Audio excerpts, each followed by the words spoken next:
Hello dear students, कैसे हैं। आज की इस वीडियो में कक्षा 5 के लिए ईवीएस की पाठ्य पुस्तक के अध्याय 4 यातायात एवं संचार के साधन, इस पाठ के अंत के सभी प्रश्नों के उत्तर देखने वाले हैं। तो चलिए वीडियो शुरू करते हैं। अभ्यास कार्य। नीचे दिए गए परिवहन के प्रकारों को उनके सही विवरण से मिलाइए। यानी कि एक तरफ दे रखे हैं परिवहन का प्रकार, यातायात का साधन, और दूसरी तरफ उसका विवरण दे रखा है। तो परिवहन के प्रकार में है सड़क परिवहन, अर्थात सड़क मार्ग के द्वारा यात्रा करना। तो इसको हमें इसके सही विवरण के द्वारा मिलाना है। तो यहां पर देखिए सड़क परिवहन में आएगा बस, कार, साइकिल और स्कूटर इसके प्रमुख साधन है। यानी कि जब हमें सड़क मार्ग के द्वारा यात्रा करनी हो तो बस, कार, साइकिल और स्कूटर इसके प्रमुख साधन है। आगे है रेल परिवहन। तो रेल परिवहन लंबी दूरी के लिए सस्ता और उपयोगी माध्यम है। फिर है जल परिवहन। जल परिवहन में भारी सामान के परिवहन के लिए उपयुक्त है। आगे है वायु परिवहन, अर्थात वायु मार्ग के द्वारा यात्रा करना, तो तेज यात्रा के लिए उपयोग किए जाने वाला साधन। तो इस तरह से परिवहन के प्रकारों को उनके सही विवरण के साथ में मिलाया है। आगे प्रश्न दे रखा है नीचे दिए गए संचार माध्यमों का उनके उपयोग से सही मिलान करिए। तो यहाँ पर स्तंभ ए में दे रखा है संचार के माध्यम और स्तंभ ब में उनका सही उपयोग। तो अब हमें स्तंभ ए में जो संचार के माध्यम दे रखा है उन्हें उनके सही उपयोग के लिए स्तंभ ब के साथ में मिलाना है। तो यहाँ पर देखिए संचार के माध्यमों में पहला है डाक सेवा। पुराने समय में पत्र भेजने का सबसे प्रमुख साधन था डाक सेवा। इस तरह से इसको मिला देंगे। आगे है टेलीफोन और मोबाइल, किसी से तुरंत बात करने के लिए उपयोग किया जाता है। आगे है संचार के माध्यमों में इंटरनेट। इंटरनेट के लिए आधुनिक दुनिया में सबसे तेज संचार का माध्यम है इंटरनेट। रेडियो और टेलीविजन, तो इसके लिए हम मिलाएंगे इसको स्तंभ ब में समाचार और जानकारी प्राप्त करने के लिए उपयोग किए जाते हैं रेडियो और टेलीविजन। तो इस तरह से स्तंभ ए के जो संचार के माध्यम है उन्हें हम स्तंभ ब में उनके सही उपयोग के साथ में मिलाएंगे। आगे प्रश्न है सही विकल्प चुनिए। यानी कि हमें प्रश्न दे रखा है और उसके 4 विकल्प दे रखे हैं, उनमें से जो सही विकल्प है उसे चुनना है। क्या प्रश्न है निम्नलिखित में से कौन सा जल परिवहन का उदाहरण है। यानी कि जल मार्ग के द्वारा यात्रा करने के लिए कौन सा साधन है। ए है बस, ब जहाज, स ट्रेन और द कार। तो इसमें सही साधन है, सही है ब जहाज। यानी कि जल मार्ग के द्वारा यात्रा करने के लिए हमें जहाज का उपयोग करना होता है। ख है सड़क पर सुरक्षित चलने के लिए क्या आवश्यक है। विकल्प दे रखा है ए में यातायात नियमों का पालन करना, ब में तेज गति से वाहन चलाना, स है बिना हेलमेट के दुपहिया वाहन चलाना और द है मोबाइल पर बात करते हुए वाहन चलाना। तो इस पर देखिए सड़क पर सुरक्षित चलने के लिए आवश्यक है कि यातायात के नियमों का पालन करना। तो इसमें से जो ए विकल्प है वह बिल्कुल सही है। आगे प्रश्न है रिक्त स्थान भरिए। तो यहाँ पर कुछ वाक्य दे रखे हैं जिनमें बीच में रिक्त स्थान दे रखे हैं, तो इन्हें हमें उचित शब्द के द्वारा भरकर इन रिक्त स्थानों को पूरा करना है। क्या प्रश्न है नाव एक रिक्त स्थान परिवहन का उदाहरण है। तो नाव किस प्रकार के परिवहन का उदाहरण है।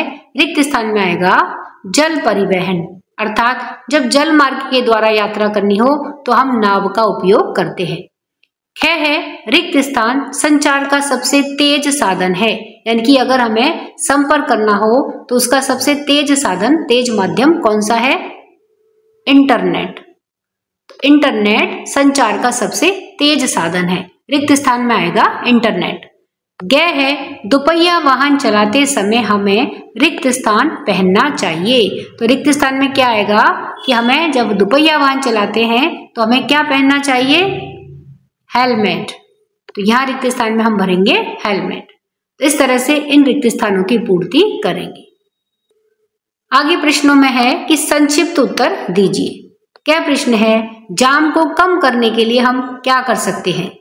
उत्तर है चौराहों पर ट्रैफिक लाइट लगाकर और सही यातायात का प्रबंधन के द्वारा जाम को कम किया जा सकता है। यह प्रश्न है इंटरनेट के सुरक्षित उपयोग के लिए कौन कौन से उपाय अपनाने चाहिए?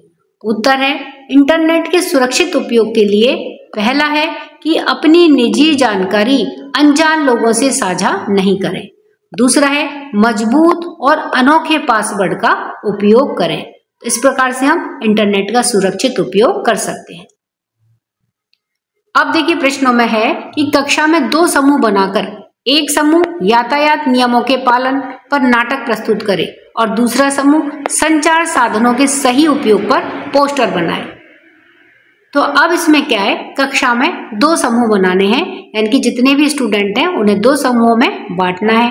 एक समूह को तो यातायात के नियमों के पालन पर नाटक प्रस्तुत करना है और दूसरे समूह को संचार के साधनों का सही उपयोग, इसके लिए पोस्टर बनाना है। तो अब यातायात के नियमों के पालन पर नाटक हम किस प्रकार से प्रस्तुत कर सकते हैं? तो इसमें एक समूह के द्वारा ये नाटक प्रस्तुत किया जाना है, तो उस समूह में या तो दोनों छात्रा या फिर एक छात्र और एक छात्रा, जिसमें कि एक छात्रा बेटी का अभिनय करेगी और एक छात्र या छात्रा पिता का अभिनय करेगा, और किस तरह से वे अभिनय के माध्यम से यातायात के नियमों के पालन पर अपनी प्रस्तुति कर सकते हैं, इस बात को समझा सकते हैं कि हमें यातायात के नियमों का पालन करना चाहिए। तो इसमें देखिए जो छात्रा बेटी बनी है उसका नाम है निक्की, कोई भी नाम हो सकता है। तो देखिए निक्की किस प्रकार से अपने पापा से कहती है कि पापा मैं स्कूटी से अपनी सहेली के घर नोट्स लेने जा रही हूँ। तो अब इस पर पापा की क्या प्रतिक्रिया होगी, यानी कि जो छात्र पापा बना है या जो छात्रा भी ये रोल कर सकती है, तो जो छात्रा पापा का अभिनय कर रही है वह क्या कहेगी कि बहुत अच्छा बेटा, तुमने तो हेलमेट भी लगा लिया है। तो इस पर निक्की क्या कहती है कि हाँ पापा, दुपहिया वाहन चलाते समय हमें हेलमेट का उपयोग करना चाहिए। तो इस तरह से ये निक्की और उसके पापा के बीच का संवाद चल रहा है। आगे पापा क्या कहते हैं कि चौराहे पर लाल बत्ती होने पर रुक जाना चाहिए। निक्की, तो अब निक्की क्या कहती है, और हरी बत्ती होने पर ही चलना चाहिए, यानी कि निक्की को ये बात पता थी कि उसे लाल बत्ती पर रुकना है और जब हरी बत्ती हो जाए तो उसे चलना है। तो अब पापा क्या कहते हैं कि हमेशा निर्धारित गति सीमा के भीतर ही गाड़ी चलानी चाहिए, यानी कि इस प्रकार से ये आपस में बातचीत के माध्यम से यातायात के जितने भी नियम होते हैं उनको आपस में बता रहे हैं। तो अब इस पर निक्की क्या कहती है कि ध्यान भटकने से दुर्घटनाएं हो सकती हैं, इसीलिए गाड़ी चलाते समय मोबाइल का उपयोग नहीं करना चाहिए। तो अब पापा क्या कहते हैं कि वाह बेटा वाह, तुम तो बहुत ही होशियार और समझदार हो, यानी कि अब पापा क्या कहते हैं निक्की से कि तुम तो बहुत ही होशियार और समझदार हो, तुम्हें तो सभी यातायात के जो नियम है वह पता है। अब अपनी सहेली के पास जाओ और जल्दी ही घर लौट के आ जाना, यानी कि तुम सुरक्षित घर वापस आ जाना। तो इस प्रकार से हम नाटक के माध्यम से यातायात के नियमों के बारे में बता सकते हैं। अब इसी में ही जो कक्षा का दूसरा समूह है उसे बनाना है संचार के साधनों के सही उपयोग पर पोस्टर। तो देखिए इस प्रकार से पोस्टर बनाया जा सकता है कि पोस्टर के ऊपर यह मोबाइल का आप चित्र बना सकते हैं और इनका हम किस प्रकार से उपयोग करें, यानी कि ये जो संचार के साधन हमारे सामने मौजूद हैं इनका हम किस प्रकार से सही उपयोग करें। इसके लिए देखिए ऑनलाइन पढ़ाई, कौशल सीखने और शैक्षिक सामग्री तक पहुंचने, दोस्तों और परिवार से जुड़ने, संदेश भेजने और वीडियो कॉल करने, समाचार, सूचना और ज्ञान प्राप्त करने के लिए मोबाइल का उपयोग करें। अपने फोन को सुरक्षित रखने के लिए मजबूत पासवर्ड का उपयोग करें, संदिग्ध लिंक पर क्लिक ना करें और डेटा एन्क्रिप्शन का उपयोग करें। मोबाइल के अत्यधिक उपयोग से बचें, समय समय पर ब्रेक लें और अपनी आंखों और नींद का ध्यान रखें। यानी कि जब हम संचार के साधनों का उपयोग कर रहे हैं तो हमें कौन कौन सी सावधानियां बरतनी चाहिए। इसी तरह से ही संचार के माध्यमों में जब हम टेलीविजन का उपयोग कर रहे हों तो हमें किस प्रकार से सजग रहने की जरूरत है कि स्क्रीन की चमक को कमरे की रोशनी के अनुसार समायोजित करें और अपनी आंखों के स्तर पर टीवी रखें, गुणवत्तापूर्ण सामग्री का चयन करें और अत्यधिक देखने से बचें। इसी तरह से ही कंप्यूटर या लैपटॉप का उपयोग करते हैं तब हमें क्या क्या सावधानियां रखनी है। तो शिक्षा, व्यवसाय और मनोरंजन अनुसंधान करने के लिए कंप्यूटर का उपयोग करें। मजबूत पासवर्ड का उपयोग करें। उन्हें दूसरों के साथ में साझा ना करें। अपनी व्यक्तिगत जानकारी को सुरक्षित रखें। कंप्यूटर का उपयोग करते समय अपने बैठने की मुद्रा सही रखें ताकि पीठ दर्द, गर्दन दर्द या झुनझुनी जैसी समस्याओं से बचा जा सके। डेटा को व्यवस्थित रूप से संग्रहित करें और ऑनलाइन रहते समय सुरक्षित स्रोतों का ही उपयोग करें। संदिग्ध लिंक पर क्लिक करने से बचें क्योंकि यह मैलवेयर और हैकिंग का खतरा पैदा कर सकता है। तो इस तरह से ये कंप्यूटर या इंटरनेट को हम जब प्रयोग में लेते हैं तो इस समय कुछ सावधानियां बरतने के लिए बताया है। स्टूडेंट, इस तरह से आप पोस्टर बना सकते हैं। आगे प्रश्न दे रखा है, निम्नांकित चित्र में रंग भरिए। तो यहाँ पर देखिए स्टूडेंट, ये बस का चित्र दे रखा है। अब आपको इसमें अपनी पसंद से रंग भरना है। तो हमने देखिए आपके लिए इस बस में किस प्रकार से रंग भरा है। तो स्टूडेंट, आप अपनी पसंद से इस बस को विभिन्न रंगों से सजा सकते हैं। तो देखिए आपके लिए किस प्रकार से बस में रंग भरे गए हैं।